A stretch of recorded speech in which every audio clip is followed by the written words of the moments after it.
So welcome, Christine Gordon MBE. May I just put in there across the bottom, my dear friend Christine, who I have known for many, many years, has agreed to finally come on the show. So I'm very excited because she is yet another amazing person that I can call a friend.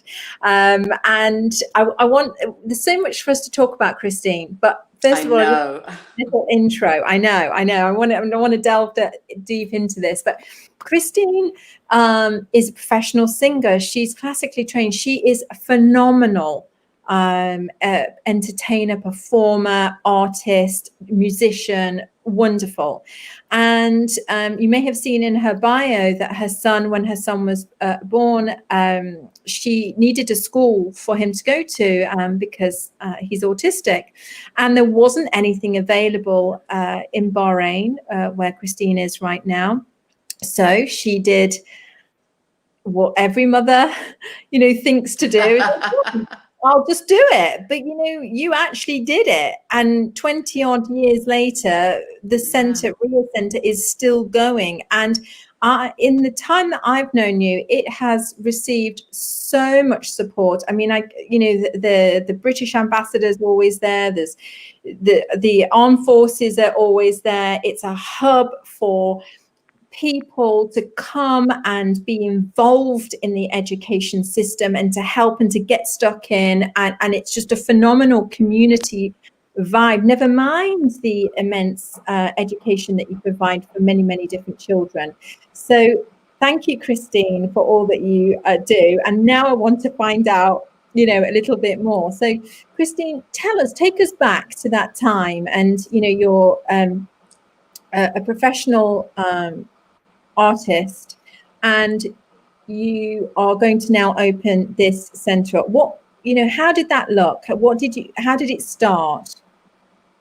It was really, it's a terrible word to say, but it was desperation and anguish, because all I wanted was my lovely little 3-year-old cutie son to be included in what we take for granted. They wave bye-bye to you and they go on their little bus with a little backpack and their hopes and dreams, and they go on the bus to school. Well, Osman was denied that in the blink of an eye. Like, his whole future, or the future I had planned for him, was over and done with. And hubby came home and I was boo-hooing, just said, "Oh, how's everything at school today?" And I was like, "Ugh." And he said, "Well, okay, that's it." And I said, "I just may as well do it myself." And that's it.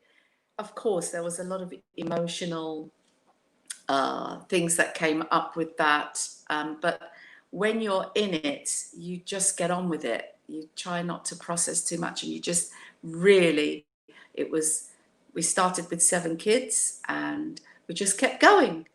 And the idea of inclusion or integration, or having kids with disability, with, mainstream learning kids, was a little bit, out of that box, but I'm not an in the box kind of person anyway.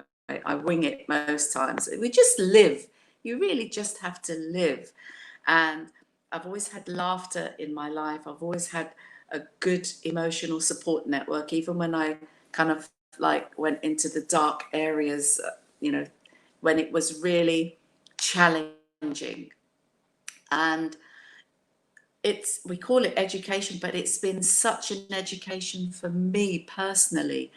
And I look upon these 20 years that I've had, starting with 7 kids, having many discussions with officials who were not convinced that this was the right way to go. They couldn't see the vision I had, was we are together. We are one, we're on the same journey, we breathe the same air, we have the same emotions, we've got the same heartbeat, kind of thing. They couldn't see that. They were more the everything on paper, you get this, you get this to this stage, you achieve this, then you go on to the next thing. And the kids that can't do it, they're poor kids, or they're never going to achieve. And I didn't look at things like that. It's like, you know, look, I was out, my son hung the washing out, okay? When I told my girlfriends that my son cleans the toilets and he hangs the washing out, they said, can my son be on your training program? I was like, but you know, life goes on, doesn't it? You know, people have got PhDs, as you do, Kate, but you know, the house has got to be kept clean, you know. So that the silly practical things go on in life. So I learned. Yeah, I'm a big advocate for that, Christine, because I truly believe that, you know, when we know how to look after ourselves and we keep our space clean and our environment clean, then we are destined to, like, we're raising our vibration all the time. And I think that's really missing in education right now. And I feel that's, we had this conversation not too long ago, and I was like, you know, we really need to go back down to basics. That's the foundation, isn't it? Looking after yourself. Oh, it is. You know? And you know, you and I, we both connected. We were both yoga nerds. At a time when everybody's going, oh my God, like they'd roll their eyes like, oh yeah, yoga. And we do all these silly things. But the one thing that everybody got, they would laugh and they would leave the class. They'd be, oh, I feel really good now. And we'd hardly done anything, but we had raised the vibration. They were breathing better. They didn't realize. And that was the one thing that I could use to connect everybody. And, you know, it was so wonderful. I mean, I remember like it was yesterday when you took the staff and they really loved, they didn't think that yoga could be like this. They think it's, you know, some guy sitting on a rock somewhere. You know, the yogis that are 200 years old and they look 400 years old, but, you know, they're whatever, they're as fit as a fiddle. But they just have all these preconceived notions. But it's just about, we start with the breath. You just inhale. The first thing that goes when you're upset is your breathing. You're like, oh, I don't know. And then your thoughts go. And we're not supposed to go anywhere. We don't want to go to the future. We don't want to go to the past. We want to be grounded. And that's what happens when we do our silly little yoga. You know, it's so funny. And I just want the day. Yeah, I want to give I just want to give a bit of background here as well, because it's so interesting. When I first started teaching kids yoga, Christine was one of the first people to give me a gig, if you like, give me the job. And she trusted me. She trusted me, and she was like, "Yeah, okay, you can come in and you can do that with, you know, you can do this with the children and everything." And Christine's school is full of children of all different abilities. So I had no idea how it was to teach yoga to anything but a group of children with all different abilities. So it is down to that Mini Me Yoga, all of the programs are all inclusive because of that very thing, because I didn't know how to teach yoga in any other way. And I often hear, like, you know, people that are teaching kids yoga or yoga to people with different abilities or different you know, different challenges, and that really boggles my mind, because I'm like, well, you just get on with it, and it like, that's how we did it, you know, back in the day, because there wasn't really many there wasn't very many formal kids yoga trainings and things like that around, was there? It was quite all new at that time. So Christine, you know, gave me my first gig along with the Children's House up in SAR. So, you know, I have very fond memories. Yeah. Christine, tell us, right? So one of the things that I love about RIA is that you get the kids involved in the arts, and you do lots of the cooking, the singing, the dancing, all those different types of things. Can you tell us how that benefits the children? You know, what's the basis of that? Well, I'll start off by saying we connect. I shouldn't say I think, I believe and I feel that we connect through the heart. Simple. We don't look at the disability, we just, reach their heart. Having said that, you said the perfect thing, we just get on with it. Whether a kid needs a frame or a wheelchair, they get in a costume, we get them on that stage if they want to. It's not like we're forcing them on stage, but they just really like it. And we just have fun. And at the same time, they're gaining skills and they're gaining experience. And I think it's really important that we offer a wide variety as possible. And I think you said something at the beginning of our chat that means to me that the whole educational system is going through a metamorphosis, and they are really waking up to the fact that we need to inject more and more of these things. We've gone so far down the academic road that it's just paper, and the heart has gone out of it. So that's what we do. We connect with their heart. And yes, especially this time of year, because of COVID, actually, we're not doing a show per se, but I have to announce our Sing Bahrain inclusive choir. So, you can't stop me. We're going to be on Facebook doing a little bit of a sing along, and some of the students are doing sign language. So that's good, actually. One of the special ed students, who's a self-advocate, she's showing the other people how to sign. Of course, I'll be singing Jingle Bells and Jingle Bell Rock and request. I might do a song auction, actually, in between eating cookies, of course. Healthy cookies. I'm going to do a healthy version. I don't know, maybe, yes. But it's all good. We just try lots of different ways and we don't judge.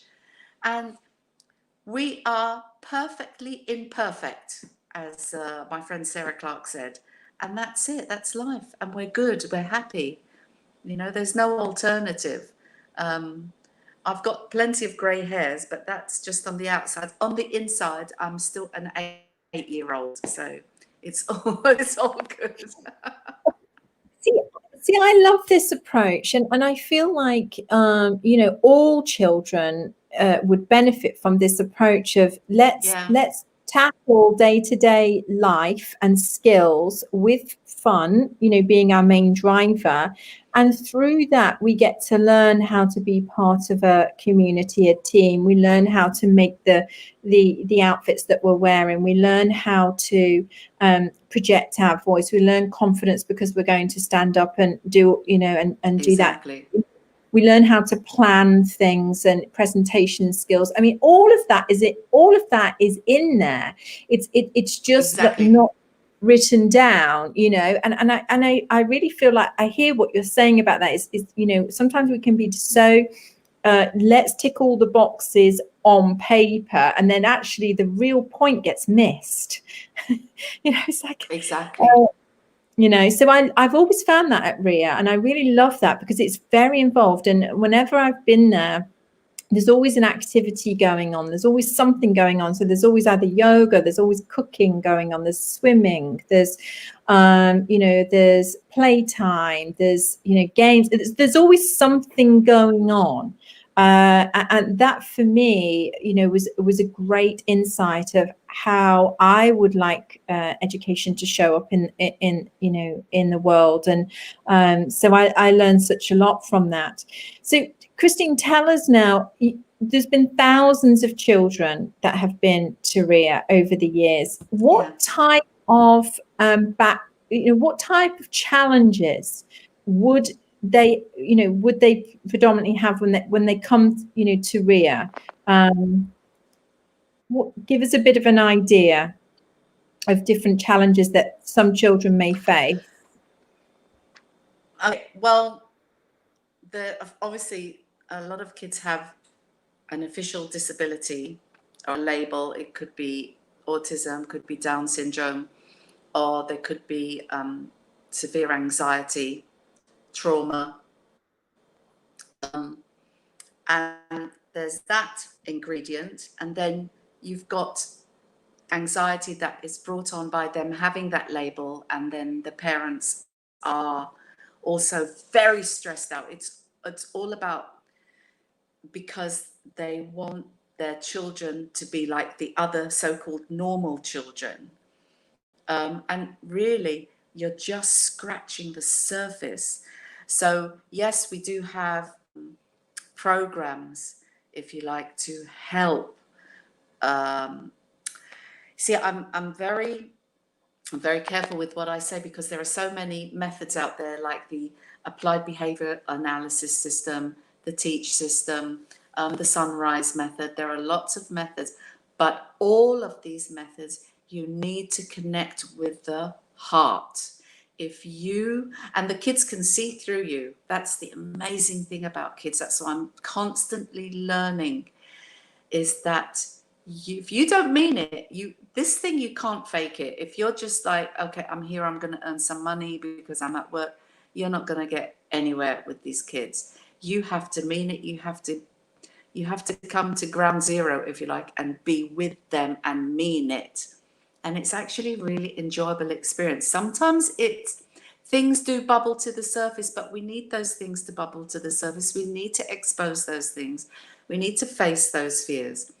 So yeah, we get all kinds of kids, but I try to work with the parents as well, because they're only with us a few hours a day, right? And then they go home. And if the structure of the house is very stressed out, then we're kind of like taking one step forward and two steps back. So it's a whole family package you get when you see my ugly mug. When I'm there, what you see is what you get. So this is also what I wanted to talk to us about, because this is, again, something that keeps cropping up, and so children are going to mimic their parents. They're going to deal with situations in the same way that their parents deal with it, because they're seeing it. And what you're saying here is, of course, that a major part of your educational programs is training or working with the family to be able to cope or to be able to handle things in a different way, so that the children can then learn from them. Absolutely, absolutely. Not only the parents, the siblings, if there are cousins living at home, or any extended family member, everybody has to be included. Everybody has to understand that they have value. They are precious, and that's so important. And just today, I had a parent get her other daughter to ring up and complain. And we've had the conversation before, and it was a cultural thing. They were upset because the girl keeps pulling the hijab, and it's inappropriate, so they get scared. So fear really has a lot to play, and the only way to reduce the fear is to reduce this cultural mindset that something is bad. People have to see past that.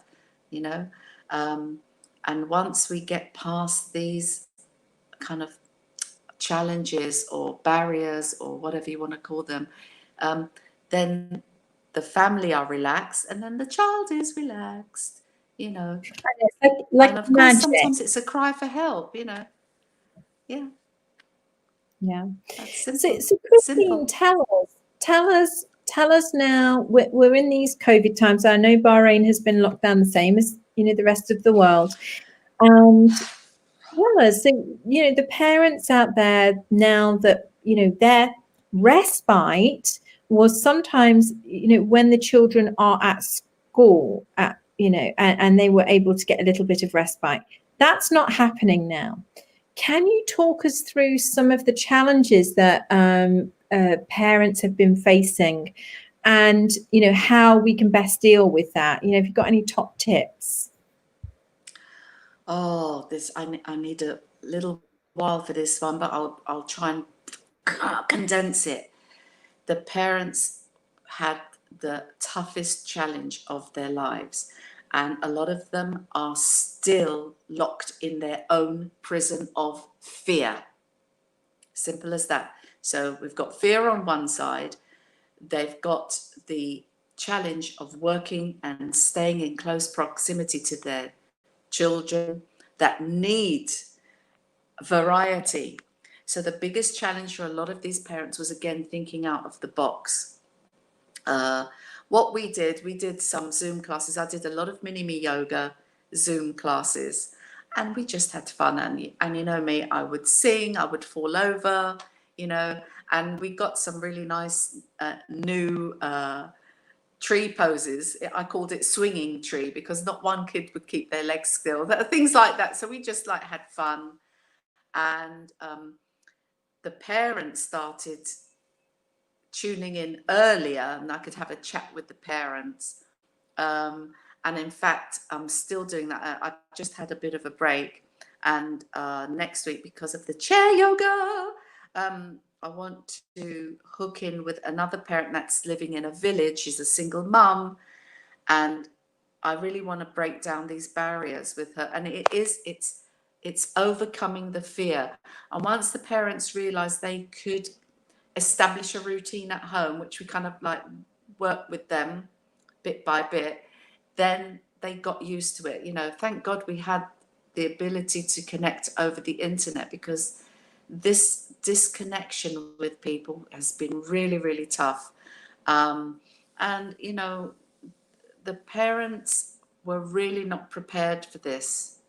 They really were. Some of them, I don't want to say because I've got a good relationship with some of the parents, but the ones I did have a good relationship with, they handled it a lot better. And I'm not saying it's because of me, it's because I talk a lot and we connect a lot, you know, and we'd have a cup of tea over Zooms, silly things like that. But it was the connection and reducing the fear. And you've really got to face up to these things. There's a new normal for the time being. And things are going to get better. And I keep telling everybody that all the time. It's having that faith, having that belief. But yeah, we went through pretty rough times. It wasn't pretty. But we're over the worst, let me say. And I say, I just want to say we're over the worst. I mean, I don't want to go down the negative roads, but we are. It wasn't pretty. It really wasn't. But we got through it. And so, if people are watching this at home and they are, have children with different challenges and they aren't able to go back to school, or the parents indeed feel that they don't want them to perhaps go back to school for whatever reason right now, what are your top tips, for those families in keeping peace and harmony in the day? Well, okay. If you've got a small family unit, then you need to fix a structure and find 2 or 3 things that don't have anything to do with the computer. And it could be upcycling. Get a piece of paper and draw on it and make it into a cone and hang it from whatever, but make something. And you can go to the internet and find out things to do. And it could be the simplest of things. You don't have to, challenge yourself. You can, even if it's a broken plate or a plate that's got a chip on it, then, you can paint on it or stick on it, but find a little project, that you can do as a group. And then you can set a challenge and use a lot of positive praise.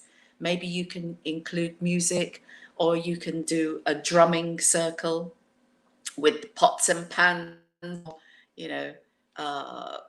just anything, a table or the chair. You can, but just use your imagination. Try to come together as a family unit. Don't use the mobile phones, when you're sitting at the dinner table, or people normally watch telly and have dinner on their lap. So it's like they're not consciously aware. So try to do something that you can actually bring your awareness to, and chart the achievements.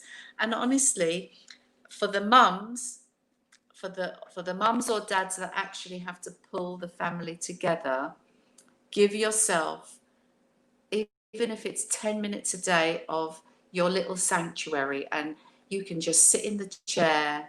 And it's the nights are drawing in now in England, so early in the morning it might still be dark, but sit in the chair, even if you want to put a bit of music on, you know, not the Charge of the Light Brigade kind of music, you know, the like elevator music that's going to send you to sleep or something, but nice and relaxed, and do a visualization of what your day is going to be like, and it will happen. You know, it's going to be a good day today. The challenge is going to be less. It's going to be, we're just going to fly through it, you know, and breathe. Just give yourself that time. Don't rush, you know. And that would, how many is that? 3 or 4? You know, I'm no good at that. Yeah, that's amazing. I mean, they're all amazing. I love that. But that's what I would do. And then we just let the day flow. If something doesn't go according to your plan, it's fine. Just say to yourself, okay, no, we can do that another time. You know, don't get stuck in the nitty gritty, the teeny tiny details, otherwise the wheels won't turn around. You know, just big wheels keep on turning, proud Mary keep on. I was like, can't resist it. Start singing. Yeah, that's it. We're dancing, we're moving. You know, the thing is that is wonderful advice for us all as well. And you know, I think you know, it will help all of our days go much more smoothly. We are coming to an end, but I just want to ask you, you know, in these last few minutes, tell us about the MBE. Tell us about. Yeah.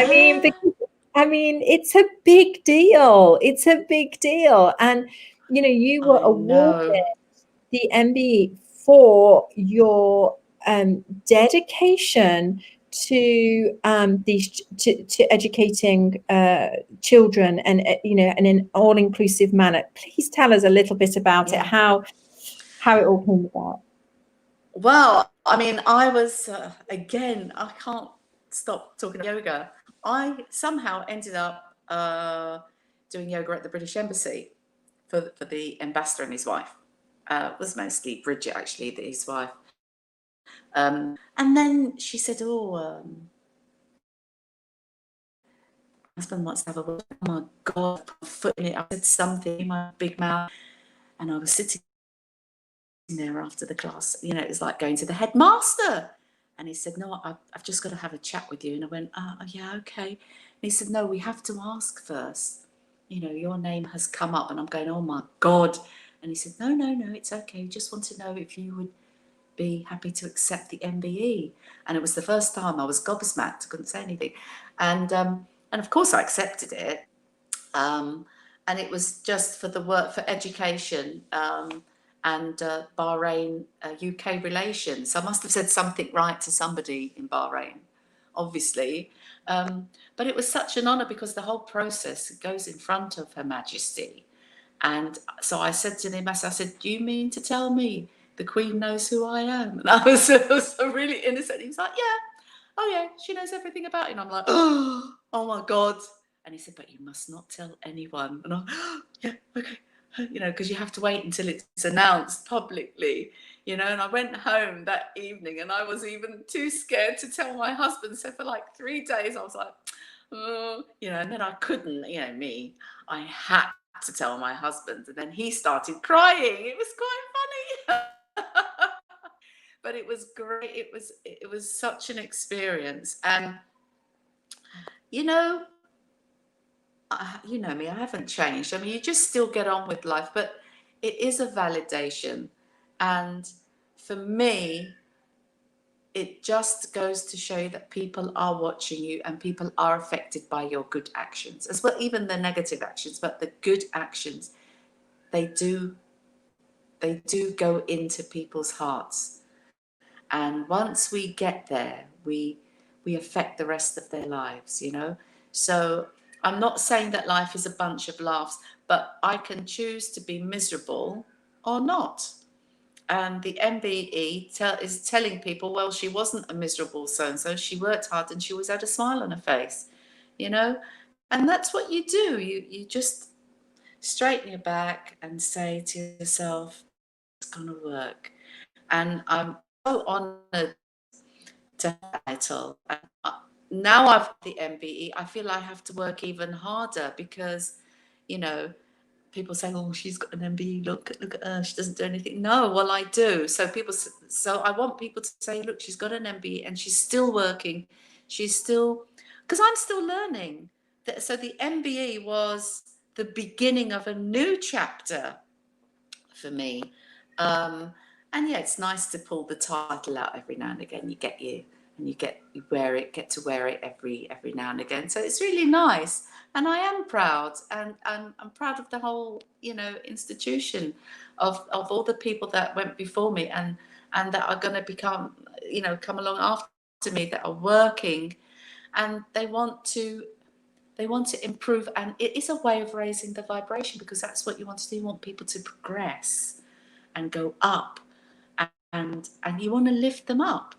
And that to me, that's what the MBE says, is that I really was warrior-like, if you want, and I don't know what word to use, but you just push yourself forward in spite of all the negativity, because you know what it was like. I mean, people say, "Oh, she doesn't know what she's doing. Oh God," and I just ignored it. Otherwise I would have more wrinkles, which I don't want. I'm too vain. I don't want any wrinkles. It's so. No. It's, for me, I think it's just, and I couldn't think of anybody more that deserves that MBE. And when I heard, I was just over the moon. Well, you saw the letter first. For people, I know. I felt very privileged. Many people won't know this because you don't go around shouting about this, but you raise thousands and thousands and thousands and thousands of pounds for children to be educated that couldn't afford it. So not only do you open your doors to children of all abilities, you also open your doors to children that wouldn't otherwise have an opportunity. So that, Sherlock's agreeing. Sherlock. Agrees with you. I know. So for me, that is phenomenal. And I just want to thank you for all the work that you do. And we've come to the end of it. And Sherlock obviously is not going to go quietly now. It's your timer. It's like... and would you come on for a part 2, Christine, in a few weeks? Oh my goodness, could we actually perhaps tune into the choir? Yeah, let me sort it out. When I say choir, it's a motley crew at the moment. It's like 5 of us, but I'll blame it on COVID. I love that. We'll all join in with you. Mini-Me Yoga, we'll all join in, sing along. Yeah. Oh yeah, I love that. Let's do it. But let's do the technical part. I mean, I'm the diva. I don't know, about the technical part, but yeah, you organise that, definitely. I'll organise that. I'll organise that. Okay. Well, lovely. Brilliant. I love you lots, and thank you everybody I love you, darling. Thank you. And